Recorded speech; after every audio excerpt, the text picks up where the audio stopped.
trámite de disputa social y política se abrió este martes con la aprobación por parte del directorio de OCE del proyecto Neptuno para construir una planta potabilizadora sobre el Río de la Plata, mientras que el presidente Luis Lacalle Pou dijo sentir una gran alegría por una inversión de 200 millones de dólares, por las garantías ambientales que otorga y porque va a permitir que los vecinos ya no teman quedarse sin agua. El sindicato de OCE dijo sentir una enorme tristeza por la privatización del servicio y anunció que no descarta presentar un recurso de inconstitucionalidad. Por su parte, el delegado del Frente Amplio en el directorio, Edgardo Ortuño, dijo que el proyecto es contrario a la reforma constitucional del año 2004, que se le hicieron cambios a último momento, sin informes ambientales ni técnicos, como reducir el tamaño original de la planta y bajar la calidad de los materiales que se van a usar.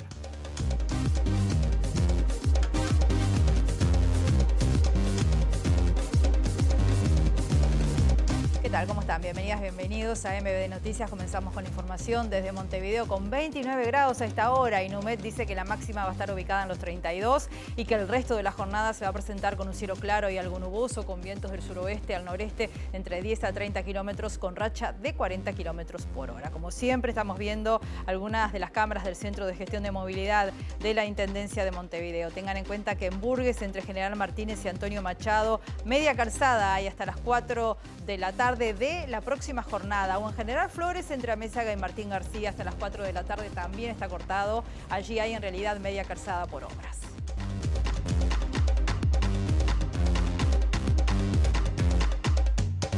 Saludamos como siempre a la audiencia de FM 107.7 Uniradio, la radio de la Universidad de la República, y compartimos ahora otros títulos de esta jornada.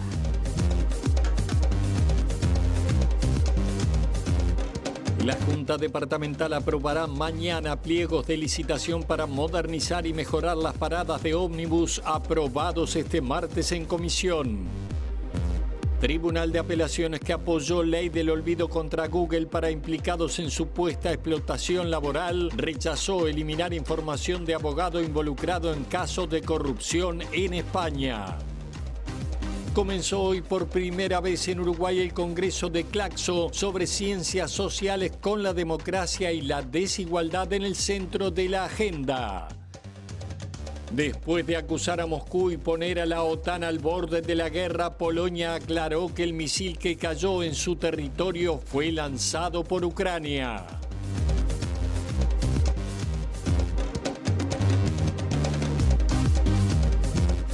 La Comisión de Legislación y Apelaciones de la Junta Departamental aprobó este martes de tarde el pliego para la licitación que va a convocar la Intendencia de Montevideo para modernizar y mejorar las paradas de ómnibus en distintos puntos de nuestra ciudad. El tema será tratado mañana por parte del plenario de la Junta Departamental, que va a recibir un informe favorable en mayoría del Frente Amplio y una minoría del Partido Nacional. En la sesión de la comisión este martes no estuvieron presentes los ediles colorados que la integran y no trascendió hasta el momento qué posición tomarán. El tema generó polémica luego de que el edil blanco Javier Barrios Bove denunciara una supuesta filtración de los pliegos, lo cual consideró un hecho grave que amerita postergar todo el proceso. Se trata del mismo edil que solicitó la destitución de la intendenta Carolina Cose mediante el mecanismo de juicio político por no haber asistido a sala ante un llamado vinculado a las respuestas de los pedidos de informes. Sobre este caso, Barrios Bove explicó que delegados de una empresa se presentaron en la Junta para sugerir cambios al borrador del proyecto de licitación, lo cual generó sorpresas. Los empresarios dijeron que no habían accedido al pliego, sino que tanto la prensa, por ejemplo El Observador, el 17 de octubre, como la Intendencia habían difundido detalles. Desde la Intendencia se ratificó esta versión y se aseguró que no hay ninguna irregularidad, ya que los datos son públicos. Fuentes de la bancada Frente Amplista dijeron a MBD Noticias que el proyecto fue aprobado este martes en comisión, tal como vino desde la Intendencia, señalando que esto echa por tierra alguna posible suspicacia sobre cualquier incidencia indebida, pese a lo cual esperan un intenso debate mañana, cuando el tema se trate en sala. Tras la agresión sufrida este martes por un inspector de tránsito, que se suma a otras dos que se registraron en Rocha y Tacuarembó, el Cuerpo Inspectivo de Montevideo está de paro. Se va a reunir a partir de las 14 horas en el seno del Congreso de Intendentes para reclamar allí medidas que los protejan mientras están cumpliendo sus tareas. estacionado en un lugar que no puede estacionar, le pidió los documentos, fue para atrás a ver la matrícula del vehículo y en los videos se registra claramente que no la conductora, sino el acompañante, en realidad su pareja, se baja y lo golpea de atrás. El compañero no lo ve venir y los otros dos compañeros inspectores lo único que hacen es apartarlo. De hecho, él después se resiste a la policía, también hay un desacato a la autoridad policial, que termina esposado. Los funcionarios reclaman que los gobiernos departamentales implementen un sistema de cámaras corporales para mayor seguridad de la ciudadanía. La realidad es que mañana no podemos salir a trabajar con las mismas condiciones que tuvimos hasta ayer. Y eso está resuelto. Por lo tanto, si desde el Congreso de Intendentes, desde el Ministerio del Interior, no hay una respuesta de acompañar de mejor forma a los trabajadores, de asegurarles que van a poder cumplir su tarea sin tener el miedo de una agresión constante, desde la Federación Nacional de Municipales ya hemos resuelto que vamos a revisar con los inspectores de tránsito del país si realmente están las condiciones dadas para poder seguir cumpliendo con su función. La Federación de Municipales pide mayor severidad de la justicia con los agresores y cuestiona la actuación del fiscal Pablo Rivas, que emplazó al agresor y al trabajador. Recibimos ahora el primer móvil del mediodía. Es el caso de nuestro periodista Mauricio Pérez. Buen mediodía para ti, Mauricio. ¿Cómo estás? Adelante.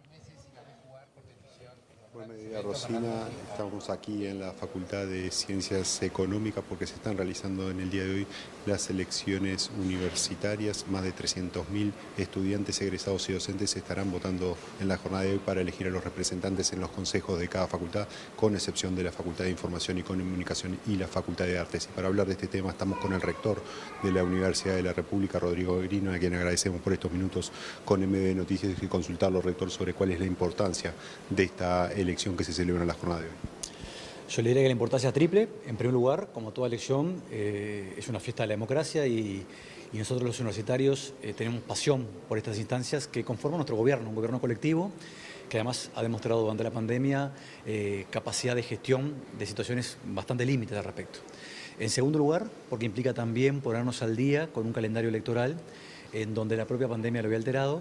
Los consejos son instrumentos muy importantes de la vida de las facultades en los institutos y hoy más de 300.000 personas, entre estudiantes, egresados y docentes, van a estar eligiendo sus delegados en los consejos de la facultad. ¿Se renuevan todos los consejos con excepción de 2 facultades? Exactamente, se renuevan todos los consejos con excepción de 2 facultades. El tercer elemento que nos queda pendiente es que vamos a tener que en el futuro lograr acoplar nuevamente las elecciones de los claustros, Asamblea General de Claustros, claustros de las facultades y de los consejos que producto de la pandemia nos han quedado desacoplados en este caso. Obviamente estas elecciones se realizan en un periodo especial, saliendo de la pandemia, un periodo donde la facultad, la Universidad de la República, tiene importantes desafíos, tanto como en materia de ingresos como de egresos de estudiantes. ¿Cómo se toma ese trabajo, esos desafíos pendientes? Yo te diría que es el primer acto electoral que transcurre en ciertas circunstancias de normalidad, donde una presencialidad plenamente recuperada en la institución, con una concurrencia en los edificios universitarios que también linda en ciertos niveles de normalidad, y por lo tanto es la primera vez que en particular los jóvenes están pudiendo disfrutar de un acto de esta naturaleza en un día como hoy, ¿sí? Es un acto en ese sentido muy importante, yo creo que emblemático, dado lo que vivimos anteriormente. Las últimas elecciones de la Universidad de la República, que fueron complejas, las instrumentamos en el contexto de la pandemia, ¿no? Con dificultades por parte de la universidad, de la corte, pero en contexto de pandemia. Bueno, ahora estamos con la tranquilidad de estar haciéndolo en un contexto de cierta normalidad al respecto. Desde muchos sectores se cuestiona la obligatoriedad de la elección. ¿Por qué a su juicio es importante que se mantenga la obligatoriedad o que estas elecciones sean obligatorias? Yo te diría que es una tradición que va más allá de la Universidad de la República. En Uruguay en general las elecciones son obligatorias. Son obligatorias las elecciones nacionales, las elecciones departamentales, las elecciones del PPS, las elecciones de la Universidad de la República, cosa que no es habitual necesariamente en otros arreglos institucionales fuera del país. Creo que los uruguayos tenemos que defender esa buena costumbre de asumir a las elecciones como una obligación. En este caso una elección de un colectivo, que o son docentes de la institución, o son estudiantes de la institución, o hemos sido egresados de la institución. Entonces, creo que lo defiendo desde ese lugar, no desde el lugar de la especificidad de la Universidad de la República, sino de la especificidad del Uruguay y de la democracia uruguaya, en donde el voto es obligatorio. Y en cuanto al desafío de seguir extendiendo la Universidad de la República al interior del país, ¿qué está pendiente? Bueno, pendientes de muchas cosas. En realidad, en buena medida depende de recursos, la velocidad que podamos imprimirle al desarrollo interior. Tenemos 3 centros universitarios regionales consolidados o en consolidación. Nuestra idea es iniciar por lo menos un cuarto centro universitario regional, quizás en el suroeste del país. Esperemos poder cimentar las bases para que eso suceda en estos años, pero queda mucho para hacer. Entre otras cosas, lograr, por un lado, capitalizar lo que ya tenemos, radicar más recursos docentes en el interior del país y funcionarios en el interior del país para poder sostener más carreras y más investigación también de cara a la necesidad de todo el país, y terminar conformando lo que fue el Plan Original de la Universidad de la República, que es tener en todo el territorio nacional, por supuesto, actividad Montevideo y en 5 centros universitarios regionales adicionales que cubran todo el territorio. Rodrigo Aguirre, rector de la Universidad de la República, gracias por estos minutos como NMD Noticias. Como decíamos, compañeros, 300.000 personas habilitadas para votar en la jornada de hoy en las elecciones universitarias, tanto en el orden de estudiantes, egresados como docentes. Así que volvemos con ustedes. Muchas gracias, Mauricio. Y ya nos vamos a otro móvil. A Juan Pablo Rodríguez está ubicado allí en Quibón. Es el lanzamiento por esta hora de un nuevo torneo de tenis femenino. Allí está la intendenta de Montevideo, Carolina Cose. Adelante, Juan Pablo. Rosina, buen mediodía para ti, para todos nuestros televidentes. Es así, Carolina Cose, la intendenta de Montevideo, está aquí exponiendo en el lanzamiento del Montevideo Open, un campeonato de tenis femenino que comenzará el próximo lunes 21 de noviembre, será hasta el 27 y bueno, reparte en premios más de $100.000. Habrá 6 jugadoras del top 100 del circuito profesional de tenis, serán 23 las tenistas que representen a sus países y Guillermina Grant lo hará por Uruguay. Escuchamos a Carolina Cose en la presentación. Arriba con el Montevideo Open y bueno, tengan por seguro que si puedo voy a estar. Yo no sé, no soy una experta del tenis, pero es hermoso verlo, sobre cualquier deporte, ¿verdad? Cuando está bien jugado, tampoco soy nada de fútbol, pero cuando se juega bien es lindo verlo. Pero bueno, seguramente lo más importante es que va a estar todo el equipo de la Intendencia, liderado por la directora de deportes Silvia Pérez, y es todo el equipo, no es solo deportes, es un equipo grande de la Intendencia, cuenten con eso, y bueno, que va a salir todo bien. Muchas gracias. Gracias.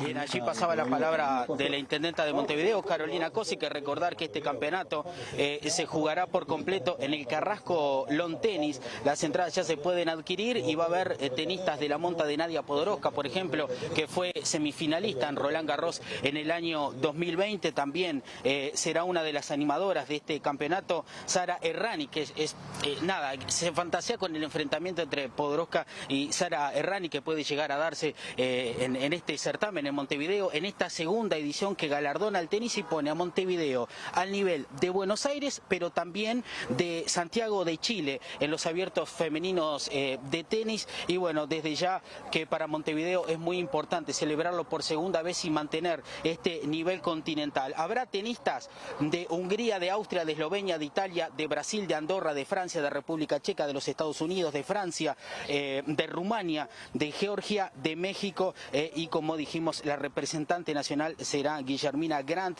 quien defenderá la celeste en este certamen importantísimo de gran valía que comienza el próximo lunes, y los partidos más importantes, según lo que han dicho los organizadores, se celebrarán a partir de las 19 horas para que todos los montevideanos y las montevideanas puedan asistir a ver los partidos de máxima tensión. Lo que se espera en este circuito. Diego Pérez es el organizador y también la empresa Tenium es quien digamos organiza y quien también distribuye las distintas plazas para la participación en este certamen. Así que bueno, hay muchísima expectativa allí en el Carrasco Lawn Tennis a partir del próximo lunes. 23 tenistas, de las cuales 6 se encuentran en el top 100 del circuito ATP y van a estar participando de este certamen, en el cual también se espera la presencia de la jefa comunal en algún momento. Así que bueno, nada, un mediodía hermoso aquí en el Quibón, en Positos, donde están las letras volumétricas de Montevideo. Aquí es el lanzamiento y muchísimas de las tenistas ya se encuentran en territorio nacional. Muchas gracias, Juan Pablo. Les contamos, entre tanto, que el presidente de la República, Luis Lacalle Pou, expresó una gran felicidad por poder anunciar la aprobación del proyecto Neptuno por parte del directorio de OCE con una inversión inicial de $200 millones. Dijo también que la iniciativa se concreta al amparo de la Constitución y las leyes y en defensa del acceso al agua de vecinos que se preguntan en qué momento del año se van a quedar sin suministro. Ustedes como periodistas, seguramente los vecinos, en algunas épocas del año están con la preocupación cuándo es que nos vamos a quedar sin abastecimiento del agua.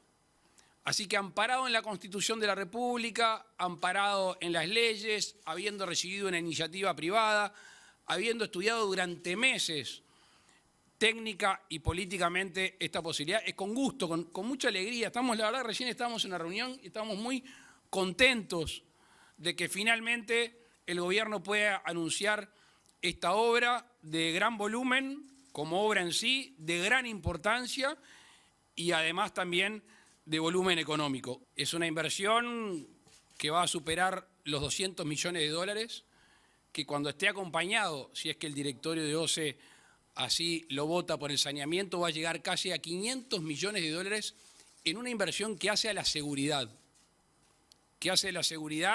de poder tener agua potable sin perjuicio de sequía, sin perjuicio de fallas técnicas, etcétera, etcétera. Y el secretario general de FOSE, Ramón Parra, dijo hoy a MBD Noticias que es una terrible tristeza la noticia de la aprobación de este proyecto Neptuno, en contraposición a la gran felicidad que veíamos recién expresada por el presidente de la República. Para el sindicato, la decisión del gobierno busca beneficiar al capital privado y analiza ahora presentar un recurso de inconstitucionalidad. Para nosotros es una terrible tristeza que el gobierno siga empecinado en embarcarse en este proyecto porque para el país y para los ciudadanos va a ser muy fuerte el impacto que va a tener y no va a cumplir con los servicios como realmente ellos lo quieren.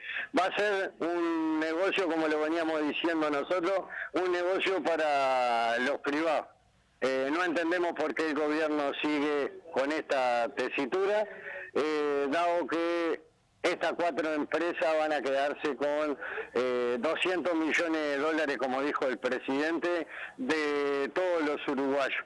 Y no vamos a cubrir ese supuesto problema que están queriendo poner arriba de la mesa de abastecimiento de agua, dado que hasta el momento la planta de Aguas Corrientes, que es la principal planta que abastece el 60% de la población, no hemos tenido un episodio de dejar a Montevideo sin agua porque no tenemos caudal necesario en el río Santa Lucía. Entonces nos oponemos rotundamente, decimos que es un negocio para los privados.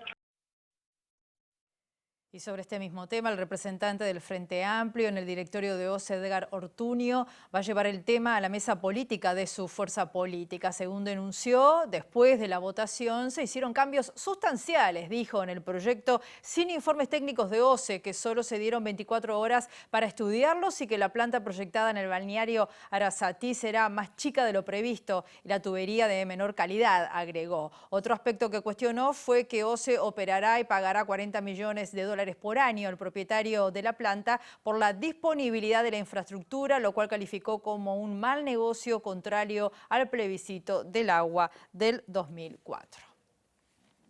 Vamos a ir ahora con otros temas, otras noticias que tienen que ver con la agenda de justamente informaciones que han surgido en las últimas horas. Un tribunal de apelaciones rechazó eliminar la información referente al abogado Fernando Belot, investigado en España como presunto testaferro de un funcionario corrupto. Se entendió que el derecho al olvido no está previsto en la legislación uruguaya y que el abogado equivocó la vía legal para reclamar.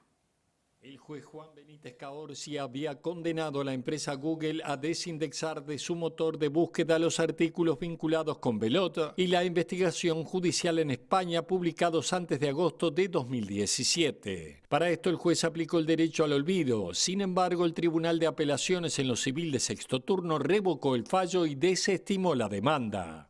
La sala consideró que está en juego el derecho al honor de las personas, pero también el derecho a la libertad de expresión, de prensa y de divulgación, por lo que se trata de un tema complejo que no puede tratarse de manera sumarísima con el habeas data. Y apuntó que en Uruguay la supresión o eliminación de una noticia requiere que esa noticia sea errónea o falsa. En este caso, la velocidad con la que se tramitó el proceso impidió que se librara un exhorto a España, solicitado por Google, para agregar la totalidad de las investigaciones y actuaciones penales a las que fue sometido Belot. No permitir agregar esa prueba hace imposible definir la falsedad de las noticias, consideró la sala. Recientemente este mismo Tribunal de Apelaciones aplicó el derecho al olvido y condenó a la empresa Google a desindexar la información referida a Natalie Manjard, Enrique Manjard, Gustavo Ferber, Vivian Sanson y Javier Alberto Fernández, referida a una investigación por presunta explotación laboral de trabajadoras bolivianas en Uruguay. Volvemos a Quibón con Juan Pablo Rodríguez. Adelante, Juan Pablo. Compañeros, la jefa comunal de Montevideo, aquí en conferencia de prensa luego del Montevideo Open, hablando acerca de distintos temas, valoró como positivo que aquí en Montevideo se hace de un campeonato tan importante. Escuchamos a Carolina Cosa hablando también de temas de importancia a nivel nacional. De estabilidad y de inseguridad de la sociedad muy grande, en el que siempre estamos dispuestos a ayudar. En este caso en concreto, la Intendencia está a través de su área jurídica, de todas sus áreas en realidad, respaldando al funcionario, al trabajador. Bueno, Intendenta, también ayuda a sacar a niños de la calle. ¿Qué políticas se llevan a cabo desde la Intendencia, de las que se están llevando y las que se llevarán a cabo? La Intendencia tiene un múltiple accionar en lo que tiene que ver con el apoyo a la sociedad y en apoyo a la infancia. Ayer justamente anunciábamos algunas nuevas medidas en apoyo a la infancia. Estamos generando en dos Comuna Mujer de Montevideo, en la Comuna 13 en Sayago y en la comuna del municipio C, en la Comuna Mujer, un equipo interdisciplinario para apoyar a niñas y niños contra el maltrato y el abuso.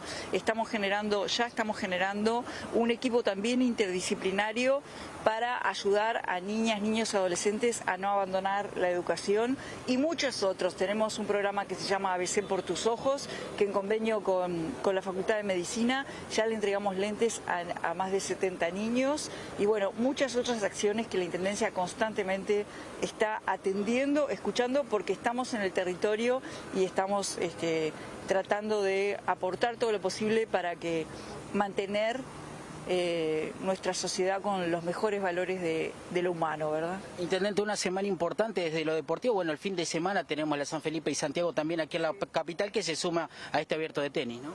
Sí, para complementar la pregunta que me hacía tu colega, le damos tanta importancia al deporte que lo incorporamos como un brazo más en lo que es el plan ABC más deportes. Efectivamente tenemos el lanzamiento, la San Felipe y Santiago a fin de esta semana, pero además constantemente todas las semanas estamos llevando actividades deportivas a una gran cantidad de esquinas, plazas, pequeñas placitas de Montevideo, con un éxito muy grande, porque cuando uno le acerca esas actividades a la gente puebla los espacios públicos de la mejor manera. Y como decías tú, el deporte y todas las actividades colectivas aportan a eso, ¿verdad? La convivencia. Recién hablábamos del problema de la irritabilidad, cómo hay que responder a eso con una política pública sistemática de promover la conversación, la convivencia, las actividades deportivas, las actividades culturales. Y bueno, eso es lo que estamos haciendo, una intensa semana para el deporte en el marco de intensas jornadas que la Intendencia seguirá desarrollando en todos los barrios. Intendenta, ya que usted vuelve a mencionar el tema, acelerar los tiempos, el buscar una solución o un paliativo a esta situación de agresiones a inspectores de tránsito, el hecho que ADIOM vaya a iniciar un paro de actividades, según lo está anunciando oportunamente.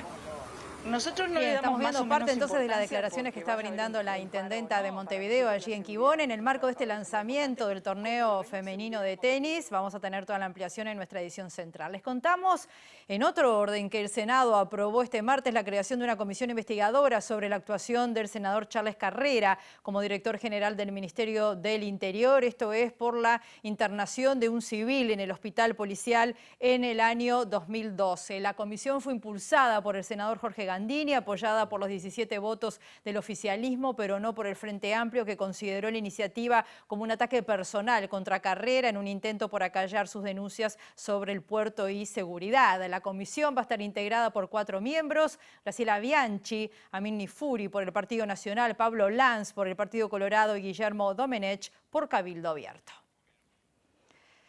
Tercer móvil del mediodía, Luca Veloz. Buen mediodía, ¿dónde estás? Adelante y bienvenido. Buen mediodía, Rosina. En tiempos donde se da tanto el debate, la polémica y las denuncias sobre agravios al honor de las personas, inclusive a través de las redes sociales, Estamos en la Ciudad Vieja, en el Museo Histórico Nacional, en la Casa de Rivera, acá de la calle Rincón, porque hay una muestra sobre los duelos y la violencia política en nuestro país en el siglo pasado y en el siglo XIX también. Se llama Reparar por las armas esta muestra y bueno, estamos con dos de sus curadores, estamos con Matías Borba y con Clara von Sanden. Ellos, bueno, se dedicaron a estudiar esto del duelo en nuestro país. Hasta 1992 era legal que cuando uno se sentía violentado en su honor, podía reclamar por las armas. ¿Cómo es esto? Bueno, efectivamente, el Uruguay en el contexto latinoamericano tuvo una ley que avalaba el duelo, pero hay que decir que previamente a esa legislación era una práctica bastante difundida. Esto es parte de eso, ¿no? Los duelos criollos que se llaman. Efectivamente, podemos encontrar los antecedentes del duelo caballeresco, que estamos más acostumbrados a mirar en los duelos criollos, donde, en el contexto de la campaña, las personas buscaban defender su honor o reparar, digamos, las ofensas que podían recibir de forma individual a través de enfrentamientos con, facones. Veíamos la lanza esa del duelo de Muniz, ¿no? Sí, el duelo de Justino Muniz con el teniente Muñoz, que es también una peculiaridad, un duelo a lanza, como cual justa medieval, digamos, a caballo y empujando con sus lanzas, como una forma de dirimir los pleitos personales a través de la violencia, ¿no? Y no en vano nos decían la tierra purpúrea, bueno, ahí está esa denominación del inglés Hudson. Y vemos acá material también de otros duelos un poco más célebres del siglo XX, el duelo entre Valle y Beltrán, por ejemplo, estamos viendo, ¿no? Sí, aquí tenemos para observar un par de trajes que son parte del acervo del museo, como el traje de esgrima de José Valle y Ordóñez y un poco más adelante el traje que se supone que tenía Washington Beltrán el día que se batieron a duelo con Valle, que forman parte ya de otro tipo de práctica, ¿no? La práctica del duelo caballeresco, el duelo regido por los códigos. Esta ley que decíamos.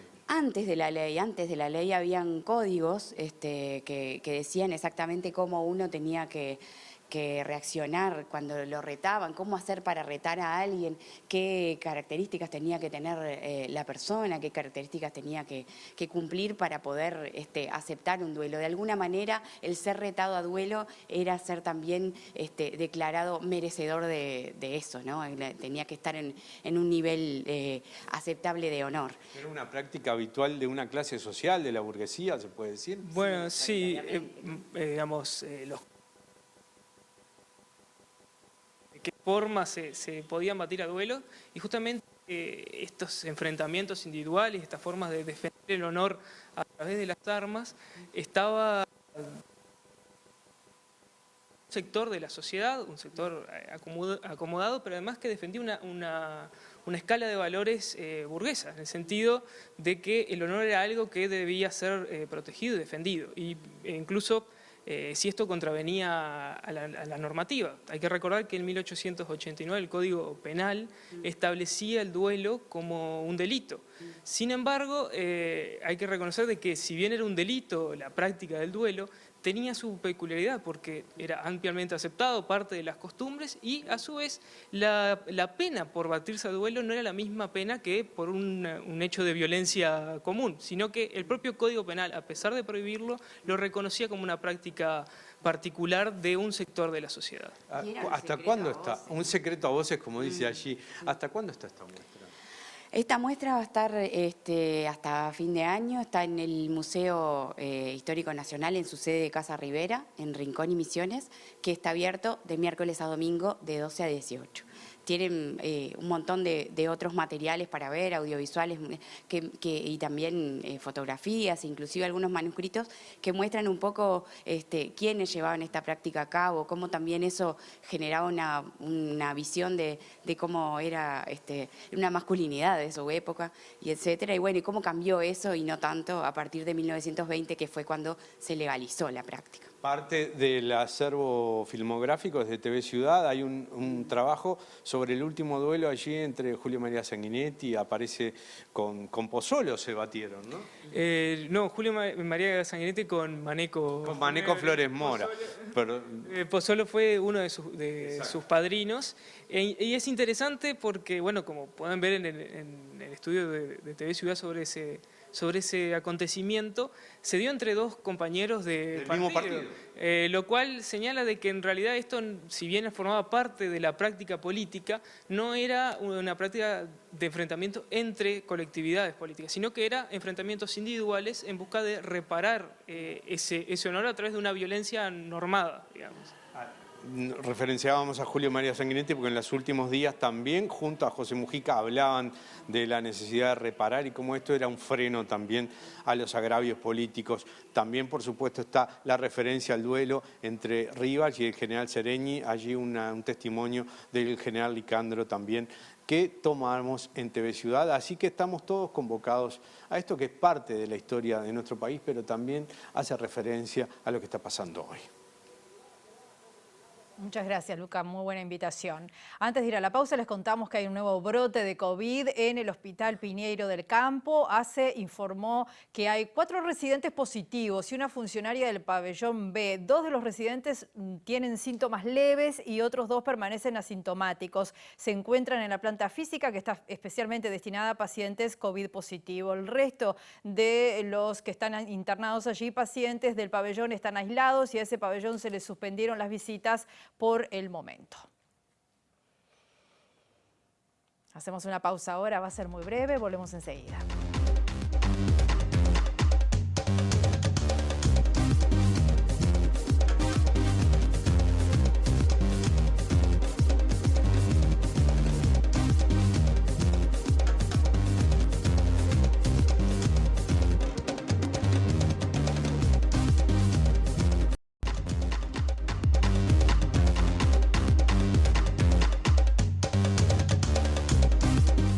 Bloque de MBD Noticias, continuamos con información desde Montevideo con 29 grados a esta hora y les contamos que comenzó esta mañana el Congreso Latinoamericano y Caribeño de Ciencias Sociales de Flaxo. Se va a extender este encuentro hasta el próximo 18 de noviembre, es en el Hotel Radisson y por primera vez se está realizando en nuestro país. El lema del encuentro es democracia, justicia e igualdad.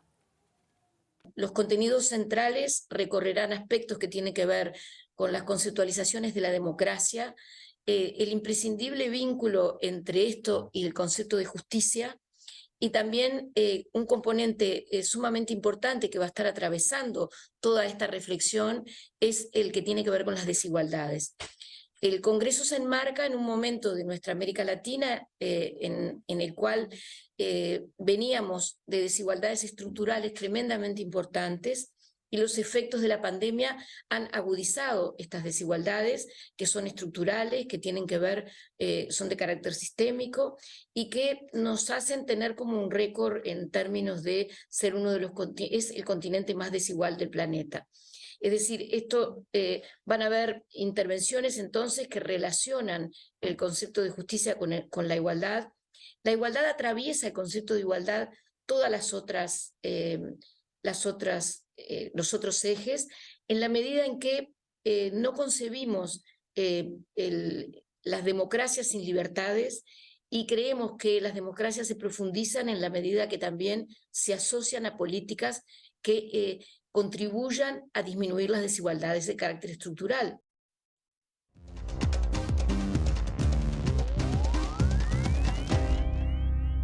El gobierno de Polonia comunicó este miércoles a sus socios de la OTAN que el misil que impactó el martes en su territorio y causó 2 muertos fue disparado por el ejército ucraniano, mientras Moscú acusó de histeria a la OTAN y elogió la mesura de Estados Unidos que pidió en su momento prudencia.